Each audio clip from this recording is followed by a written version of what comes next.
Assalamualaikum. Selamat datang di channel Cerita Novika 2. Semoga hari ini teman-teman dalam keadaan sehat walafiat dan senantiasa diberikan kebahagiaan sepanjang hari.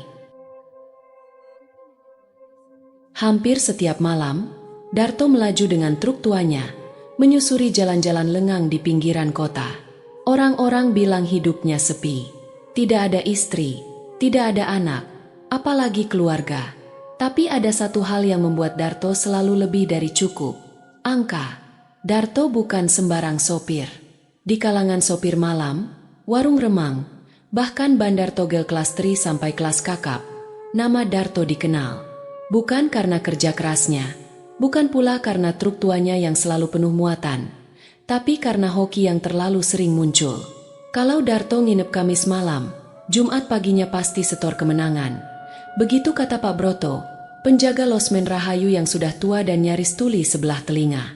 Losmen itu biasa saja. Dinding kusam, lampu redup. Suara tikus kadang lebih jelas daripada suara tamu. Tapi ada satu kamar yang tidak pernah kosong tiap malam Kamis. Kamar 12. Darto selalu memesan kamar itu. Kamarnya tidak besar, hanya ada kasur tua, meja kecil, dan satu cermin besar yang menempel di dinding depan tempat tidur. Cermin itu sudah buram, penuh goresan samar, seolah pernah beradu dengan sesuatu yang keras. Tapi disitulah letak rahasianya. Sudah hampir 8 tahun Darto punya ritual. Setiap malam Kamis, ia akan datang membawa satu bungkus rokok kretek, sebungkus kopi hitam bubuk, dan sebatang dupa. Ritualnya sederhana. Kopi diseduh tanpa gula, dupa dinyalakan dan ditaruh dekat cermin. Lalu ia duduk menghadap cermin dengan tenang. Saya nggak banyak minta. Kasih angka bagus. Saya setor kopi dan rokok tiap minggu. Begitu bisiknya pada pantulan dirinya sendiri. Orang waras akan tertawa melihat tingkah Darto. Tapi tidak ada yang bisa menertawakan keberuntungannya. 3 digit, 4 digit, 2 angka. Semuanya selalu tepat. Tidak ada yang tahu dari mana dia dapat angka-angka itu, kecuali Darto sendiri, dan sesuatu yang bersemayam di balik cermin itu. Malam itu, 25 Januari 2024, adalah malam Jumat Kliwon. Langit mendung, udara lembab menusuk tulang. Darto sudah merasakan firasat ganjil sejak siang. Tapi firasat itu bukan pertanda buruk, justru sebaliknya. Angka bagus akan datang malam ini. Dengan langkah pasti, ia masuk ke losmen Rahayu seperti biasa. Pak Broto menyambut dengan senyum setengah basi, sambil menyerahkan kunci kamar 12 yang sudah mulai berkarat. "Bawa kopi, tuh?" tanya Pak Broto. "Bawa," jawab Darto singkat. Matanya sudah seperti orang sakau, tapi bukan sakau obat, melainkan sakau angka. Setelah menyalakan lilin dan dupa, Darto duduk bersila di atas kasur tua. Cermin di depannya memantulkan bayangan dirinya yang temaram oleh asap dupa. "Tolong kasih aku angka bagus. Aku bawa sesajen seperti biasa.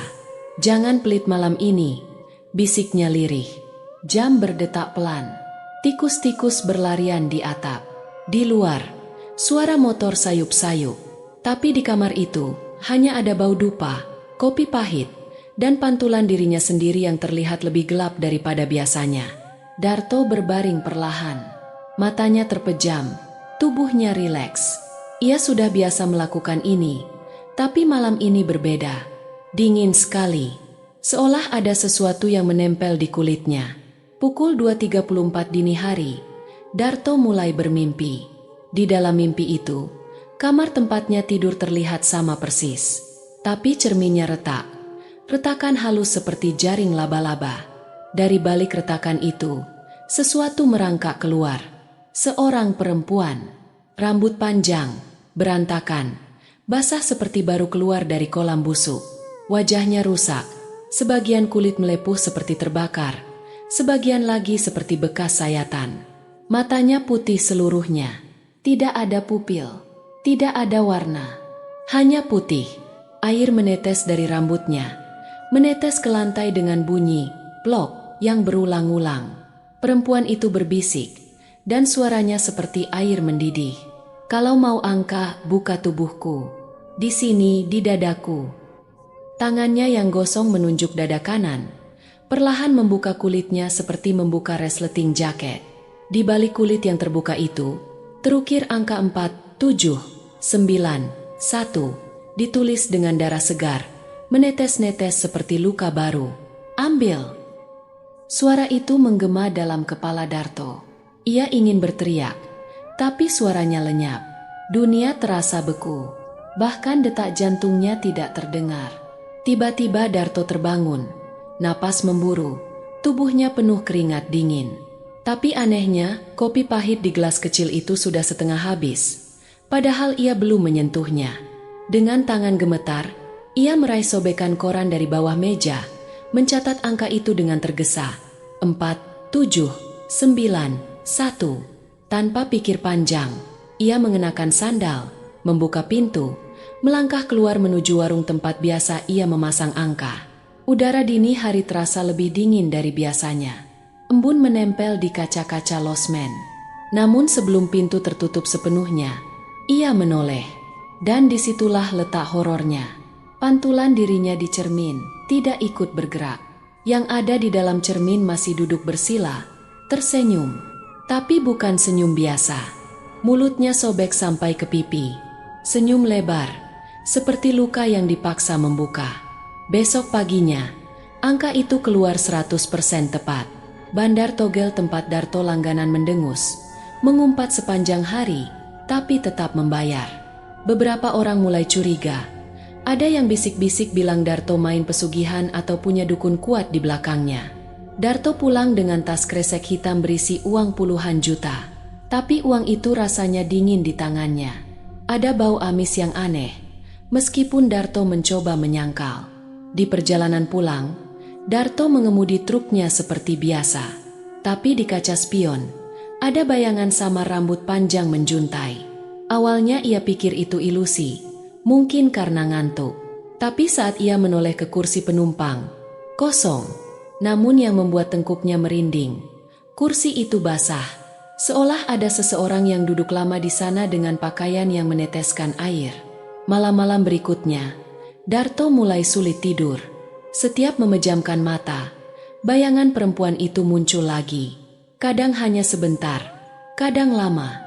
Selalu dengan senyum sobek, selalu menunjuk dada kanannya sendiri. Pada malam ketiga, suara tangisan terdengar dari bawah kasur. Tangisan pelan, putus asa, seperti anak kecil yang hilang di pasar. Darto memberanikan diri menyingkap sprei, tapi hanya gelap yang menyambut. Pada malam kelima, Darto duduk di tepi ranjang dengan mata kosong. Ia tidak berani tidur lagi. Tangannya gemetar saat menyulut rokok. Saat asap mengepul, ia menatap dinding kamar. Matanya menyipit. Ada angka tergurat di sana. 4, 7, 9, 1. Bukan tulisan spidol. Bukan cat. Tapi seperti ukiran-ukiran paksa. Seolah tulang atau kuku seseorang mencoba menuliskan angka itu dari dalam dinding, meninggalkan bekas darah kering di sekitarnya. Jantung Darto berdegup keras. Keringat menetes. Tapi ia tidak beranjak. Hanya menatap angka itu. Dan suara dari kolong kasur kembali terdengar. Buka dadamu, biar aku kasih angka. Malam itu, Darto tidak tidur.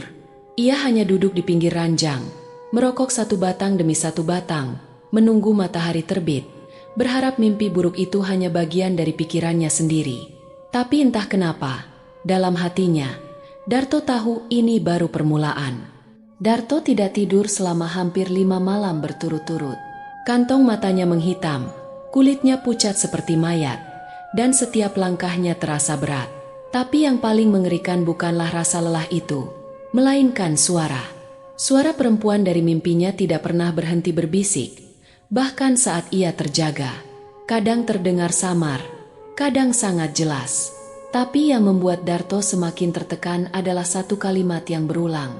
Terakhir, satu angka lagi, terakhir. Di lorong kamar kosnya, di dalam kamar mandi umum, bahkan saat mengemudi truk di tengah malam, suara itu terus memanggil.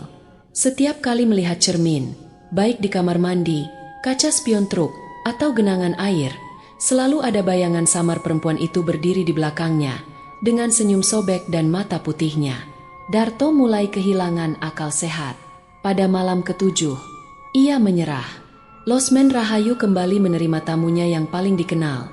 Darto, sopir malam dengan kantong kresek penuh rokok dan sesajen aneh. Kali ini, selain kopi pahit dan dupa, ia membawa semangka utuh, sebungkus kemenyan, dan seekor burung puyuh hidup dalam sangkar kecil.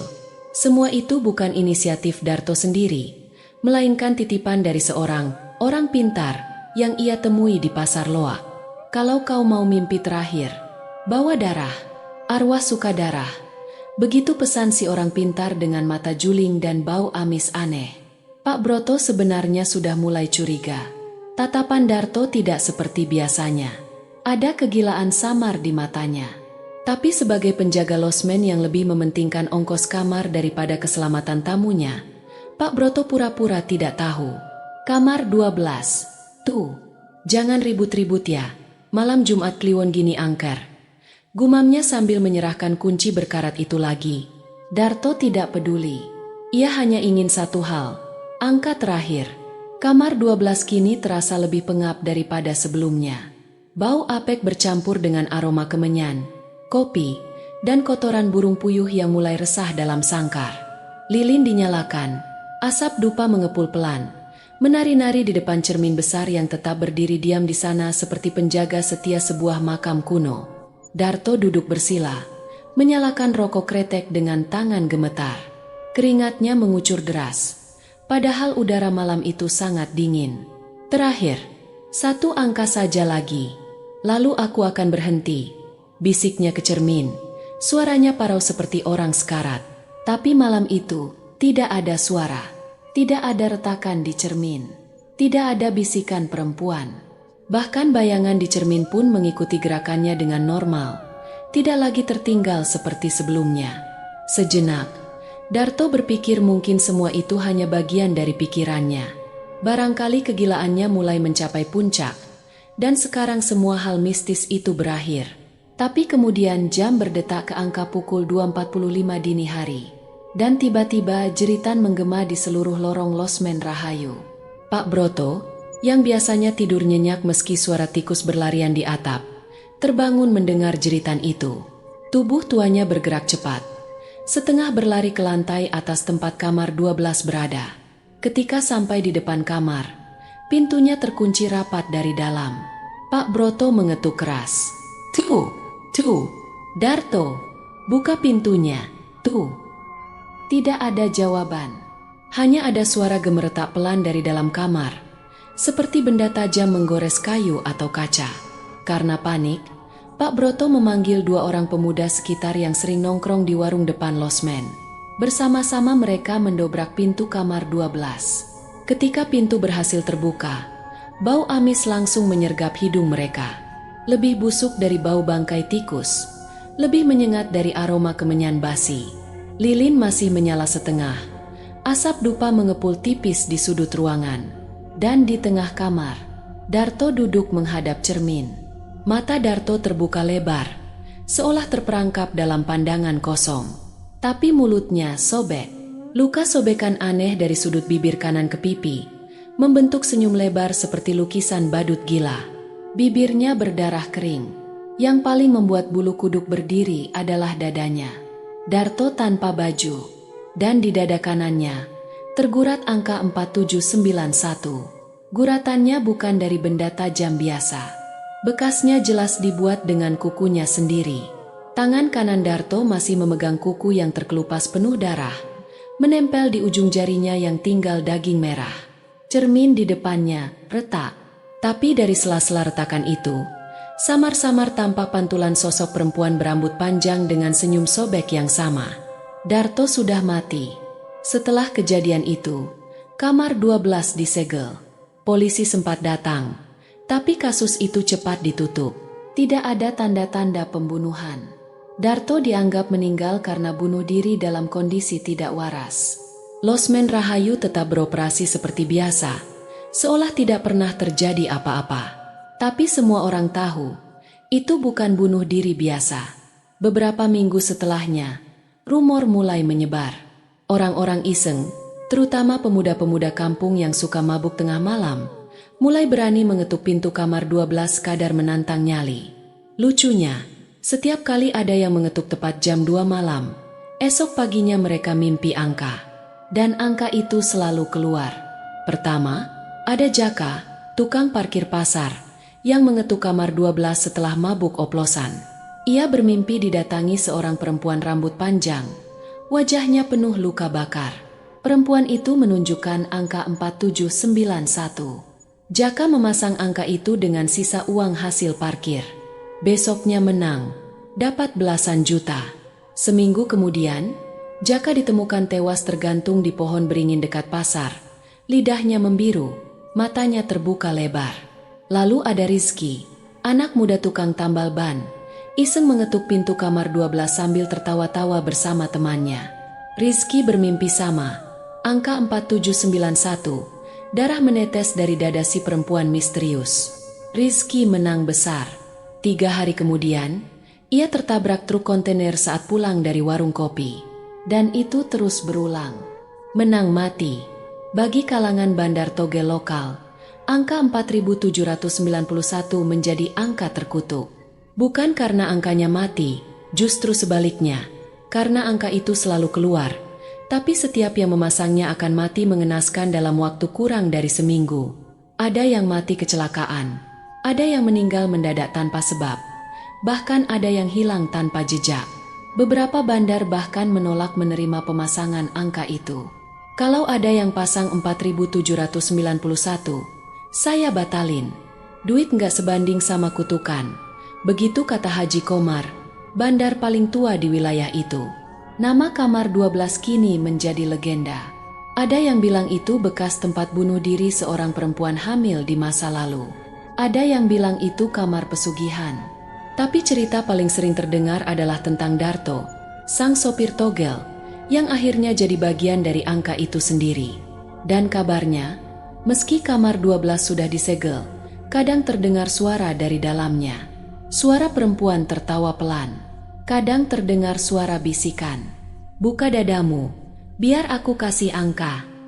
Atau lebih menakutkan lagi, suara tawa serak Darto sendiri yang kini ikut menghantui. 4791 kini bukan sekadar angka. 4791 adalah jerat kematian. Dan bagi siapapun yang berani mencari kekayaan lewat mimpi angka, angka itu akan selalu menunggu, mengintai, siap menagih bayaran dalam bentuk nyawa. Roni duduk di depan warung kopi sederhana, menatap kosong pada gelas plastik berisi kopi hitam murahan. Asap rokok murahan mengepul dari bibirnya, berpadu dengan udara malam yang gerah. Hutangnya menumpuk. Kos-kosannya sudah 3 bulan belum dibayar. Pemilik kos mulai memasang wajah kecut setiap kali berpapasan dengannya di lorong sempit itu. Sudah hampir sebulan ini, Roni hidup dengan sisa-sisa uang pinjaman dan utang warung. Pekerjaan? Tidak ada. Lamaran kerja selalu berakhir tanpa panggilan. Mau nyolong? Takut. Mau nipu? Belum cukup pintar. Yang ada di kepalanya cuma satu hal, angka. Di kota kecil tempat Roni tinggal, togel bukan sekadar judi. Togel adalah harapan terakhir bagi orang-orang putus asa seperti dirinya. Hampir setiap malam, ada saja orang-orang yang ngobrol soal angka mimpi, tafsir bunga tidur, atau kode-kode gaib yang dipercaya membawa rezeki instan. Tapi Roni selalu skeptis. Sampai malam itu, ia tertidur sambil memikirkan hutang dan motor impian yang hanya bisa ia lihat di pinggir jalan. Tidurnya tidak nyenyak, gelisah. Di antara rasa kantuk dan lapar, ia masuk ke dalam mimpi aneh. Roni berada di sebuah rumah tua. Catnya mengelupas, ubinnya pecah-pecah. Udara dalam mimpi itu pengap, seperti ruangan yang sudah lama ditinggalkan. Dari sudut gelap ruangan itu, muncul sosok pria tua berjalan perlahan. Rambut pria itu putih semua, panjang sampai bahu, tapi berantakan seperti belum pernah disisir. Yang paling mengerikan adalah wajahnya. Kulitnya pucat, kering, dan tidak punya bola mata. Hanya rongga kosong berwarna hitam pekat. Seolah matanya pernah dicungkil paksa. Tangan keriputnya menggenggam tangan Roni, erat, dingin, dan kaku seperti mayat. "Kau beruntung," bisik pria tua itu. Suaranya berat, serak, penuh retakan seperti kayu tua yang patah. Tapi ada syaratnya. Roni ingin berteriak, tapi tidak bisa.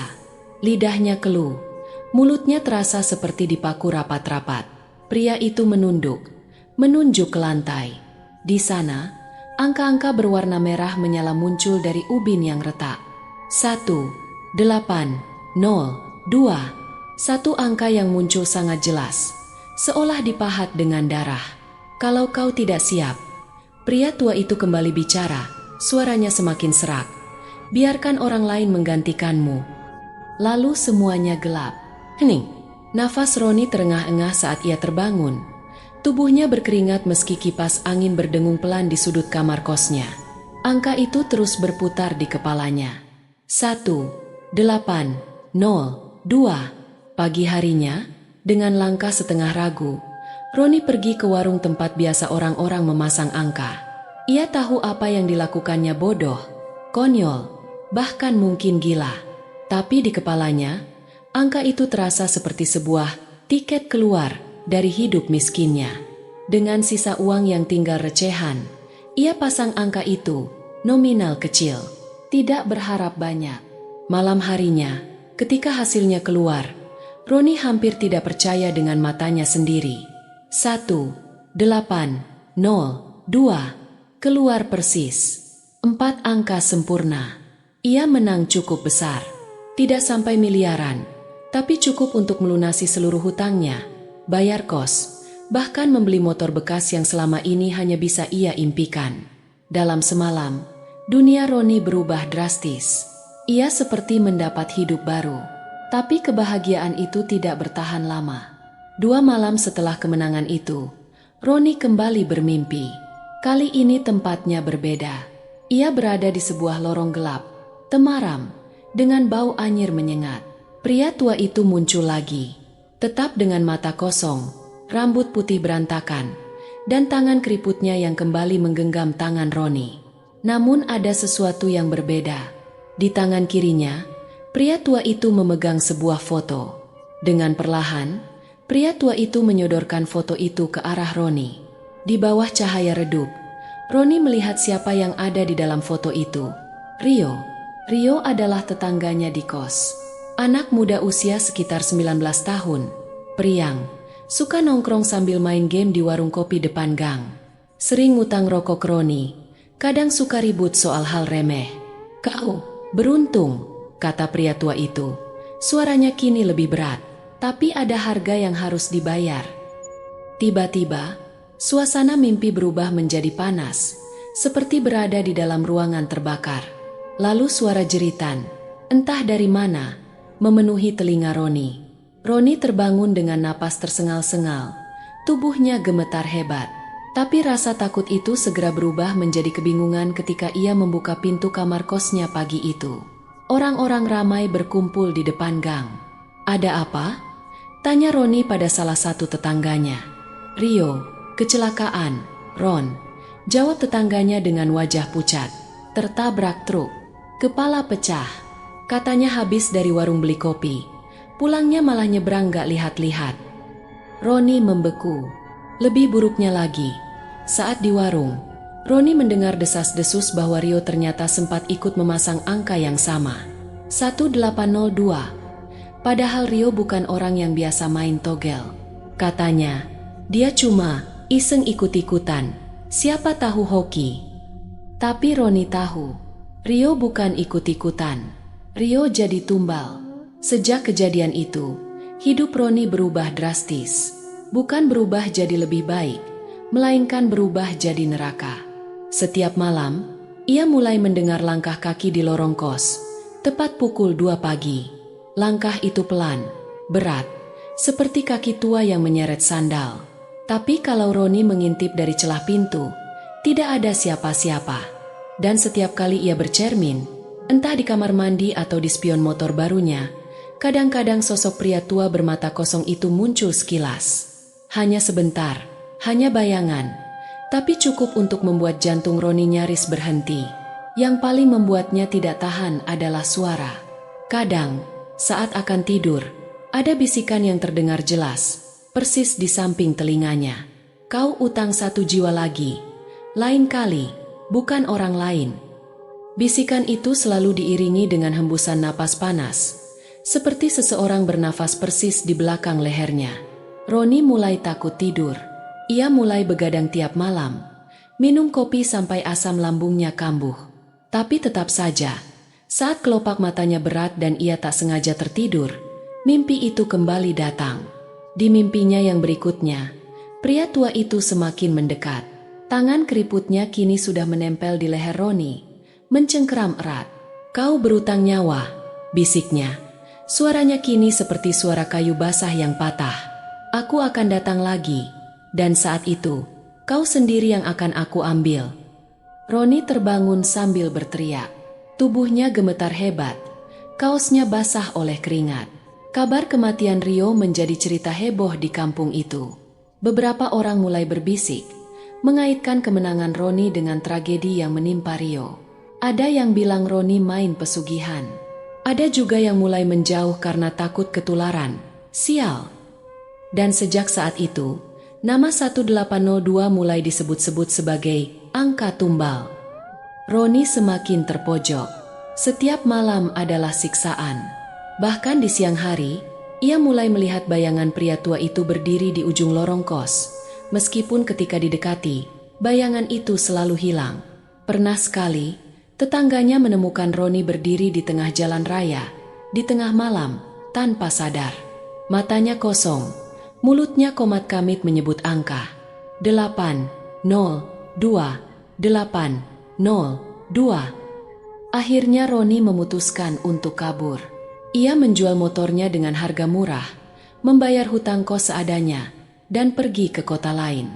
Tujuannya hanya satu, lari dari mimpi-mimpi itu. Tapi meskipun tubuhnya pindah, suaranya tetap ikut. Malam-malam di tempat baru, suara langkah kaki tetap terdengar. Bisikan tetap muncul. Dan selalu di dalam mimpi, pria tua itu datang, menawarkan angka baru. "Kau ingin lebih?" katanya dengan senyum mengerikan. Tapi kali ini, tidak ada tawaran pengganti. Yang berikutnya, kau sendiri. Hari-hari Roni setelah kematian Rio adalah mimpi buruk tanpa ujung. Bahkan ketika ia sudah pindah dari kos lamanya, menjual motor dengan harga rugi, dan berusaha memulai hidup baru di kota yang lebih besar, semuanya tetap sama.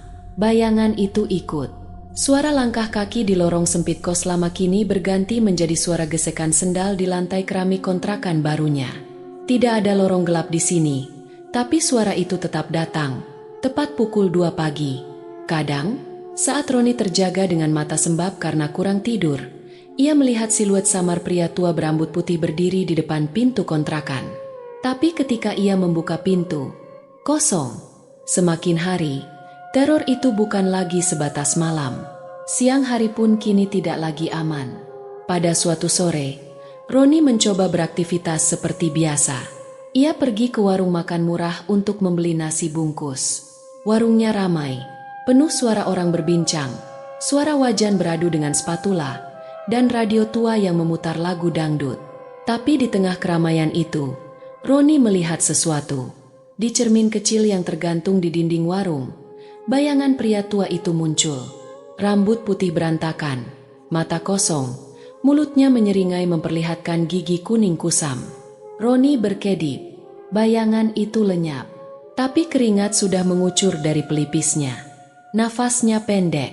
1 sendok nasi yang baru ia angkat terasa seperti batu di tenggorokannya. "Mas, gak apa-apa?" tanya ibu warung, memperhatikan wajah Roni yang pucat pasi. Roni hanya mengangguk, buru-buru membayar, lalu berjalan cepat keluar. Tapi saat ia melewati gang sempit menuju kontrakan barunya, suara itu kembali terdengar. "Kau utang 1 jiwa lagi. Lain kali, bukan orang lain." Gangguan tidur Roni semakin parah. Ia tak lagi bisa membedakan mana mimpi, mana nyata. Kadang ia merasa terbangun, tapi tiba-tiba mendapati dirinya duduk di lantai kamar, menghadap cermin kecil yang tergantung di tembok. Matanya terbuka lebar, bibirnya komat kamit mengucapkan angka-angka acak. Kadang ia terbangun di luar rumah, berdiri di tepi jalan, atau duduk di bangku taman kota, tanpa tahu bagaimana ia sampai di sana.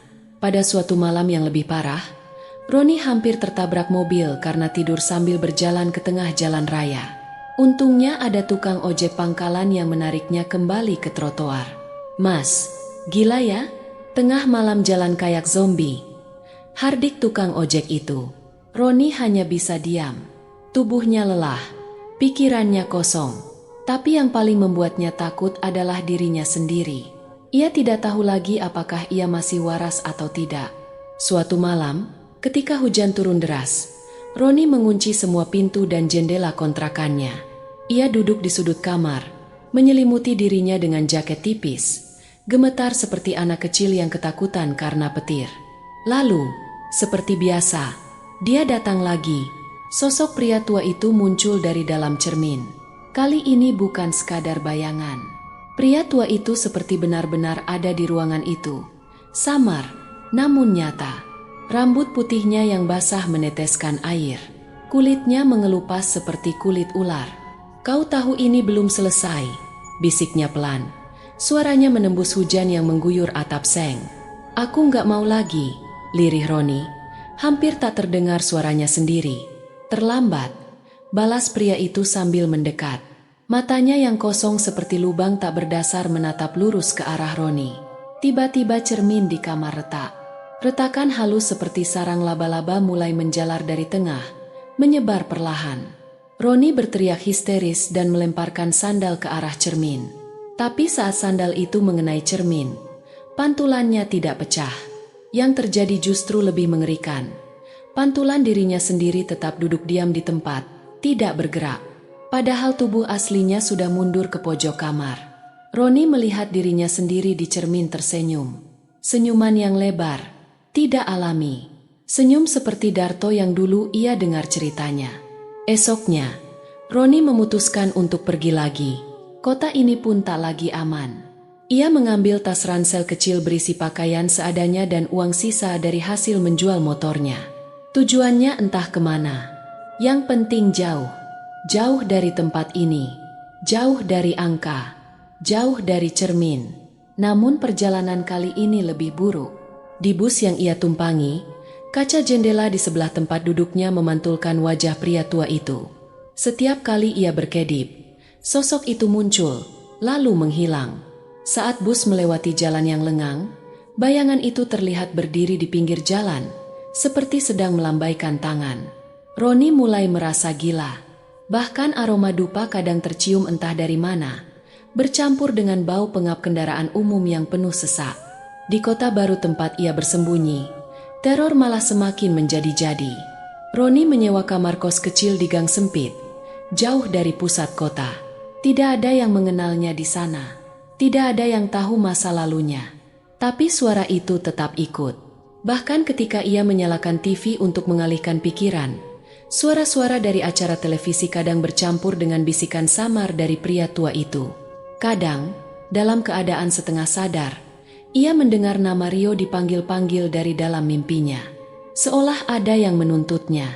Seolah nyawa Rio belum cukup untuk membayar harga angka yang ia ambil. Pernah sekali, saat ia tidur di lantai, ia terbangun mendapati lumpur di kedua telapak tangannya. Tidak tahu dari mana asalnya. Tapi di bawah kuku-kukunya, ada bekas darah kering yang membuatnya mual. Beberapa kali, Roni mendengar cerita dari tetangga kos baru tentang orang-orang yang mati mengenaskan setelah menang togel. Entah kenapa angka 1802 mulai terdengar lagi di kalangan pemasang togel lokal. Dan kabar yang lebih buruk, ada yang bilang angka 4791 juga mulai muncul lagi. Legenda kamar 12 Losmen Rahayu ternyata sudah menyebar sampai ke kota ini. Kata orang, angka itu angker. Kalau ada yang menang 4791, pasti meninggal. Sama kayak 1802. Katanya ada anak kos yang menang angka itu. Seminggu kemudian ketabrak truk, bisik salah satu tetangganya. Roni hanya diam, menggigit bibir sampai berdarah. Dia tahu siapa anak kos yang mereka bicarakan. Kini, siang hari terasa seperti senja, malam terasa seperti liang kubur. Tidak ada waktu yang benar-benar membuat Roni merasa aman. Dan teror terbesar belum datang. Suatu malam, tepat pukul 22 dini hari, pintu kamarnya diketuk perlahan. Tok, tok, tok. Bukan suara keras, bukan suara orang iseng, tapi pelan, teratur, penuh perhitungan, seperti suara yang hanya didengar oleh orang yang seharusnya tidak mendengarnya. Roni tidak berani bergerak. Ia hanya menatap gagang pintu yang bergetar pelan, seolah ada tangan tua berkeriput yang memegangnya dari luar. Kemudian, terdengar suara yang sangat dikenalnya. Kau utang 1 jiwa lagi. Kau pikir bisa lari? Dan untuk pertama kalinya, Roni menangis. Bukan menangis karena takut, bukan menangis karena rasa bersalah, tapi menangis karena putus asa. Ia tahu, tidak ada tempat yang cukup jauh untuk bersembunyi dari bayangan pria tua itu.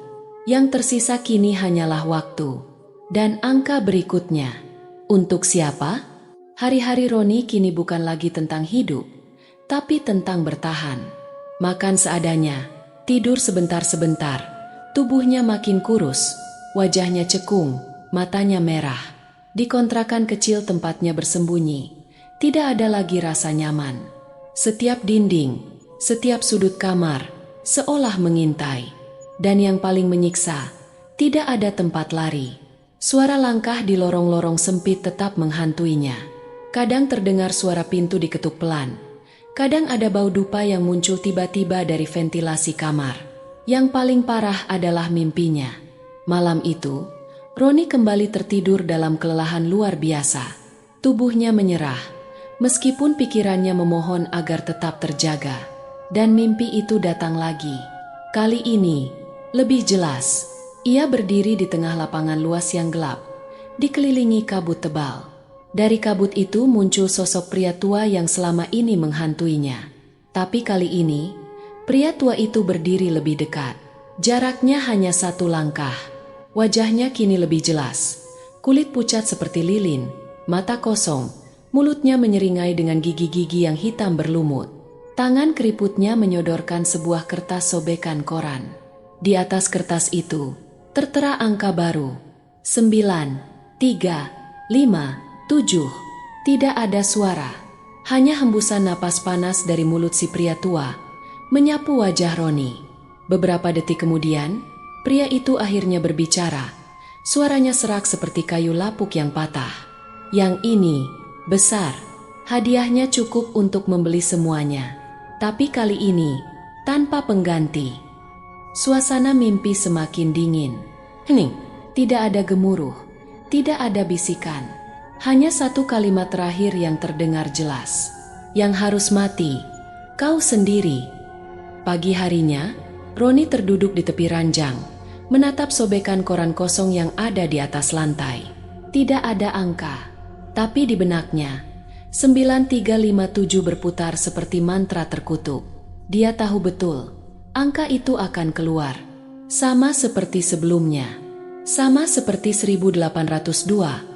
Sama seperti kutukan 4791. Kali ini bukan soal kaya atau tidak. Ini soal hidup atau mati. Dunia terasa berhenti. Detik-detik jam terdengar lebih keras. Suara dari luar kamar, tawa anak kecil, bunyi motor lewat, seperti berasal dari dunia lain yang tidak ada hubungannya lagi dengan hidupnya. Hari itu, Roni hanya duduk di depan warung togel, diam. Tangannya gemetar memegang uang sisa, recehan yang bisa ia pasang. Di sebelahnya, tukang parkir, abang ojek, dan beberapa pemuda kampung biasa bercanda sambil menyebut-nyebut angka keberuntungan mereka. Roni tidak bicara, tapi bayangan pria tua itu berdiri persis di belakangnya. Tidak ada yang melihat, kecuali dia sendiri. 1 angka saja. Suara itu membisik tepat di telinganya. Kaya sekejap, kau sudah lelah hidup miskin, bukan? Aku bantu, tapi bayarannya jelas. Roni menutup wajahnya dengan kedua tangan. Kepalanya terasa seperti mau pecah. Ia sadar, pilihannya tinggal 2. Menang besar, lalu mati. Atau selamat, hidup miskin seperti sekarang, terus diburu bayangan tak kasat mata, selamanya. Akhirnya, dengan tubuh gemetar, Roni menyerahkan uang pasangannya ke meja bandar togel. Angka yang ia bisikkan pelan. 9, 3, 5, 7. Malam itu, Roni duduk di kamar kontrakan dengan tangan mencengkeram rambutnya sendiri, menunggu hasil keluaran. Nafasnya pendek, dadanya berdebar. Dan angka itu keluar. Persis, 4 angka sempurna. Jumlah kemenangannya besar. Bahkan cukup untuk membeli rumah, kendaraan baru, membuka usaha, bahkan hidup mewah kalau mau. Tapi kebahagiaan itu hanya berlangsung beberapa jam. Keesokan paginya, pemilik kontrakan menemukan Roni tergantung di kamar. Lidahnya menjulur, matanya melotot dengan ngeri. Yang lebih mengerikan, angka 9357 tergurat di dadanya, seperti diukir dengan kuku yang patah. Darah masih menetes dari lukanya. Dan di kaca cermin kecil di dinding kamar, bayangannya tersenyum. Roni menahan diri. Dengan sisa akal sehat yang tersisa, ia mundur dari meja bandar togel. Ia keluar dari warung dengan langkah gontai, meninggalkan tatapan heran dari orang-orang di sekitarnya. Malam itu, ia tidak tidur. Ia hanya duduk bersandar di dinding kamar, menatap cermin kecil di depannya. Bayangan pria tua itu tetap muncul. Kau menolak, tapi aku tetap di sini. Selamanya. Dan benar saja, malam-malam berikutnya tetap dipenuhi dengan bisikan, bayangan, langkah kaki, dan aroma dupa yang muncul entah dari mana. Tidak ada kematian cepat, tidak ada kekayaan mendadak, tapi tidak ada kedamaian. Roni hidup, tapi tidak pernah benar-benar hidup. Di detik-detik terakhir, sebuah ide mengerikan muncul di kepala Roni.